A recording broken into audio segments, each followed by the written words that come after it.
नमस्ते। आज हम जिस टॉपिक को डिकोड करने वाले हैं वो लिटरली हमारे फ्यूचर को शेप करने वाला है।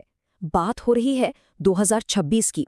एक ऐसा क्लाइमेट शिफ्ट आने वाला है जो सिर्फ मौसम नहीं बल्कि हमारी इकोनॉमी और रोजमर्रा की जिंदगी को पूरी तरह से पलट कर रख सकता है। और हाँ, ये कोई हवाई बात नहीं है। हम एक ऐसे इवेंट की बात कर रहे हैं जिसका इतिहास काफी डरावना रहा है।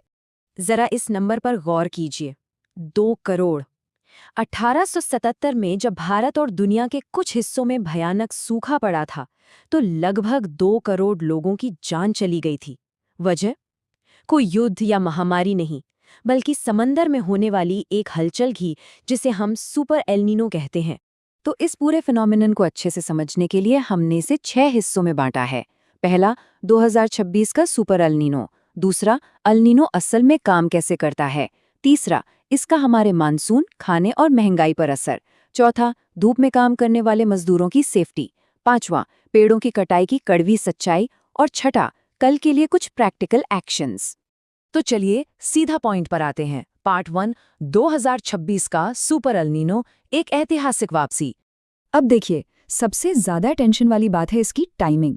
National oceanic and atmospheric administration के डेटा के हिसाब से मई से जुलाई 2026 के बीच अल नीनो बनने के 61% चांसेस हैं।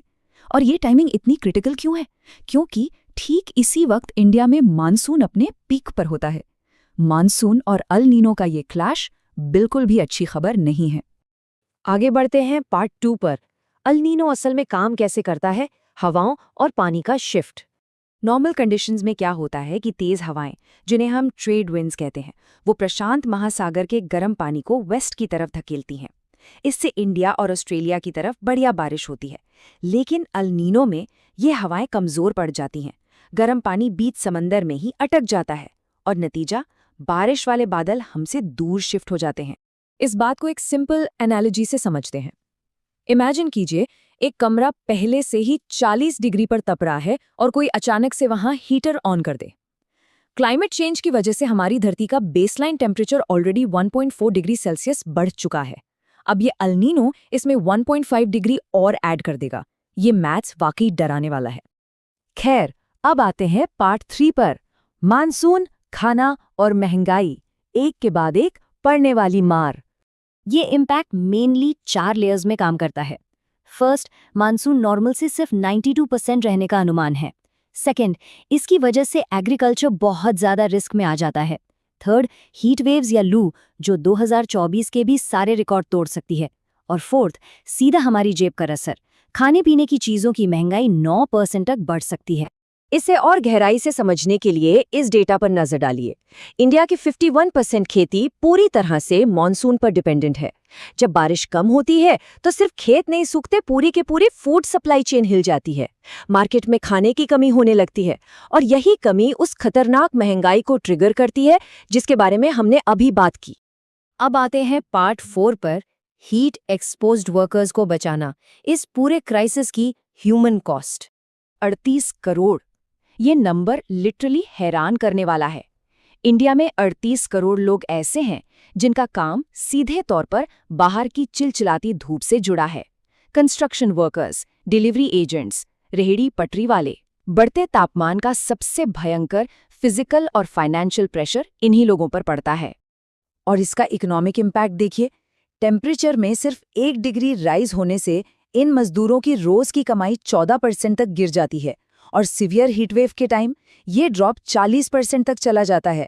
ऊपर से ओआरएस, बर्फ और दवाइयों का खर्च जेब से अलग जाता है। और क्योंकि हीटवेव कोई ऑफिशियल नोटिफाइड डिजास्टर नहीं है, इसलिए सरकारी मुआवजा मिलना भी बहुत मुश्किल होता है। चलिए अब पार्ट 5 देखते हैं, भारत में पेड़ों की कटाई की सच्चाई, अपने नेचुरल कूलर्स को खोना। डेटा कुछ और ही कहानी बयां कर रहा है। 2015 से 2019 के बीच हर 1 स्क्वायर किलोमीटर नए पौधे लगाने के बदले 18 स्क्वायर किलोमीटर पुराने और बड़े पेड़ काट दिए गए। अब एक छोटा सा पौधा लगाकर ये तो उम्मीद नहीं कर सकते ना कि वो रातों रात बड़े पेड़ जितनी ठंडक दे देगा। साइंटिफिकली बड़े पेड़ अपने आसपास का तापमान 12 डिग्री तक कम कर सकते हैं। छोटे पौधे ये काम तुरंत नहीं कर सकते। फाइनली पार्ट 6, कल के लिए प्रैक्टिकल एक्शंस, रेजिलियंस बिल्ड करना। प्रॉब्लम तो डिस्कस हो गई, अब बात करते हैं सल्यूशन की। हम लोग मिलकर क्या कर सकते हैं? स्टेप 1, सिर्फ नए पेड़ लगाना काफी नहीं है। अपने आस पड़ोस के पुराने पेड़ों को कटने से बचाना सबसे क्रिटिकल है। स्टेप 2, धूप में काम करने वालों को थोड़ा शेड और ओआरएस या ठंडा पानी ऑफर करना। स्टेप 3, इंडिया का पावर ग्रिड अभी भी 70% कोयले पर चल रहा है, इसलिए अपनी छतों या बालकनी में सोलार पैनल लगाना एक बहुत ही स्मार्ट और जरूरी मूव है। अब इस पूरे एनालिसिस को खत्म करते हुए एक बहुत ही गहरी बात सोचने वाली है। 2026 में पैदा होने वाले बच्चों के लिए एक नॉर्मल गर्मी का मतलब क्या होगा? अगर हमने अभी कोई सॉलिड एक्शन नहीं लिया तो क्या 45 डिग्री टेम्परेचर ही हमारी अगली जनरेशन के लिए नई परमानेंट रियलिटी बन जाएगा? ये सिर्फ एक सवाल नहीं है, ये हम सबके लिए एक बहुत बड़ा वेकअप कॉल है। इस एनालिसिस में साथ जुड़ने के लिए बहुत बहुत शुक्रिया।